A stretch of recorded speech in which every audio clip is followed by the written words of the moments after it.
Oke, langsung aja kita bahas salah satu laga paling epik dan bikin jantungan di Piala Dunia 2026 ini.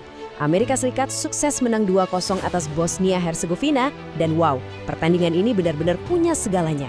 Ada penyelesaian mematikan, kartu merah yang bikin panik satu negara, sampai momen keajaiban di menit-menit akhir. Nah, di analisis kali ini kita bakal bedah tuntas gimana skuad asuhan Mauricio Pochettino bisa selamat dari mimpi buruk di lapangan dan akhirnya ngamanin tiket emas ke babak 16 besar. Yuk, kita mulai. Coba dengerin fakta yang satu ini. Pemain pertama yang mencetak gol sekaligus menerima kartu merah di laga fase gugur Piala Dunia sejak Zinedine Zidane di tahun 2006. Ya, kalian gak salah dengar kok, Zidane. Nama Folarin Balogun sekarang resmi bersanding sama salah satu insiden paling ikonik sepanjang sejarah sepak bola. Bener-bener skenario yang super langka dan aneh banget kan? Ini aja udah nunjukin seberapa gilanya pertandingan kemarin. Dan jujur aja, yang bikin momen ini makin kerasa merinding adalah beban sejarahnya. 24 tahun teman-teman, itu waktu yang luar biasa lama buat fans Amerika Serikat nunggu kemenangan di fase gugur Piala Dunia. Terakhir kali mereka menang, tahun 2002 pas ngelawan Meksiko. Jadi tensi di lapangan tuh bukan cuma soal lolos ke babak selanjutnya, tapi soal menghancurkan kutukan seperempat abad. Bagian pertama, drama Folarin Balogun, dari pahlawan menjadi petaka. Kita bahas aktor utama yang bikin emosi naik turun di laga ini. Biar kebayang gimana jalannya laga yang kayak roller coaster ini, coba kita lihat timelinenya. Di menit 31, Balogun sempat bikin gol lewat penyelesaian apik, tapi sayangnya dianulir karena offside. Tapi dia nggak nyerah. Tepat di menit 45 sebelum turun minum, boom, dia cetak gol pembuka. Semua kelihatan sempurna buat Amerika sampai menit 64 semuanya hancur berantakan. VAR intervensi, kartu merah keluar, dan momentum langsung berbalik 180 derajat menekan Amerika sebelum akhirnya tendangan bebas Tillman di akhir laga jadi penyelamat. Balogun benar-benar ngalamin dua kutub ekstrim di pertandingan ini. Di babak pertama dia tampil layaknya pahlawan. Dapat sedikit keberuntungan dari bola pantul Malik Tillman, reaksinya cepet banget buat naklukin kiper Nikola Vasilje. Tapi, coba perhatiin insiden di menit 64. Dia nekel tarik Moharemovic dari belakang dan puls patahnya itu bahaya banget. Langsung kena pergelangan kaki. Wasit ngecek VAR dan bam, kartu merah langsung. Sebuah tackle ceroboh yang maksa Amerika harus mati-matian bertahan cuma dengan 10 orang. Tapi terlepas dari kartu merah yang ninggalin timnya dalam bahaya itu, kita tetap harus ngasih apresiasi. Gol Balogun tadi itu pencapaian yang masif banget loh.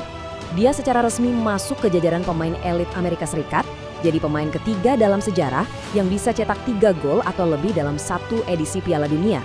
Sekarang namanya sejajar sama legenda kayak Bert Patenaude di tahun 1930 dan pastinya Landon Donovan di tahun 2010.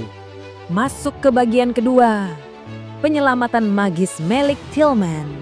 Momen di mana Amerika akhirnya bisa dapat kepastian mutlak. Jadi gimana sih proses gol penentu ini tercipta? Pertama, ketegangan memuncak waktu bek Bosnia Stepan Radeljic narik Sergino Dest.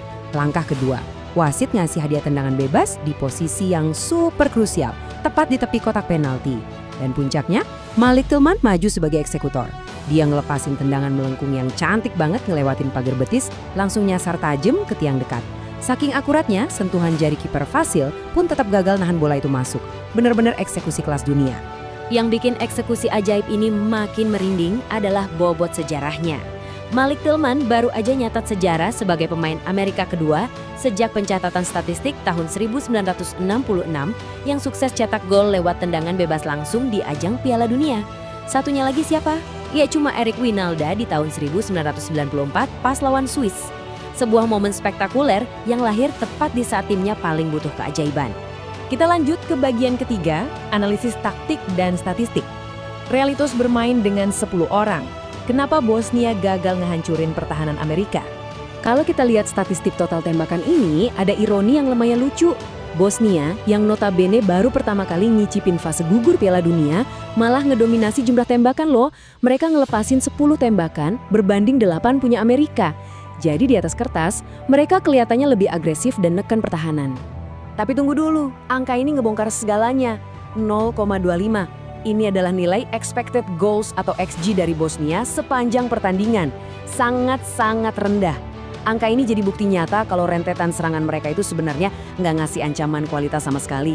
Strategi bertahan 10 pemain Amerika sukses besar bikin Bosnia frustrasi. Maksa mereka nembak spekulasi dari area yang gampang banget diamankan sama kiper Matt Fries. Dan sebaliknya, coba perhatiin angka ini. 2. Sepanjang 90 menit plus waktu tambahan, Amerika cuma punya 2 tembakan tepat sasaran atau shots on target. Dan gilanya, mereka nyetak gol dari dua-duanya. Efisiensi yang mematikan. Waktu tim kamu kehilangan 1 pemain dan dipaksa bertahan total, kamu wajib menghukum lawan lewat sekecil apapun celah yang ada. Dan itulah yang persis dilakuin sama skuad Amerika di laga ini. Bagian keempat, menatap laga kontra Belgia. Mari kita lihat kelas master taktik dari seorang Mauricio Pochettino. Di bawah komando Pochettino, timnas Amerika terus ngeruntuhin batasan. Kemenangan ini nggak cuma ngasih kemenangan fase gugur pertama sejak generasi 2002, tapi juga jadi kemenangan ketiga mereka di turnamen ini. Ini rekor baru loh, jumlah kemenangan terbanyak yang pernah diraih Amerika dalam satu edisi Piala Dunia. Performa super ngotot ini jelas jadi bekal berharga buat mereka nyiapin diri, ngadepin pertarungan raksasa yang udah nunggu di depan mata, Belgia. Yang kemudian ngebawa kita ke satu pertanyaan yang sangat provokatif buat kedepannya. Mampukah mentalitas tangguh yang dibangun Pochettino ini bertahan nahan gempuran elit dari lini serang Belgia nanti? Apalagi mereka dipastikan bakal main tanpa sang pencetak gol krusial Folarin Balogun akibat kartu merah tadi. Kira-kira siapa nih yang bakal ngisi lubang besar di lini depan Amerika? Ini bakal jadi ujian taktis terbesar buat tim. Coba deh kalian pikirin. Oke, sekian dulu analisis kita dan sampai jumpa di bahasan seru berikutnya.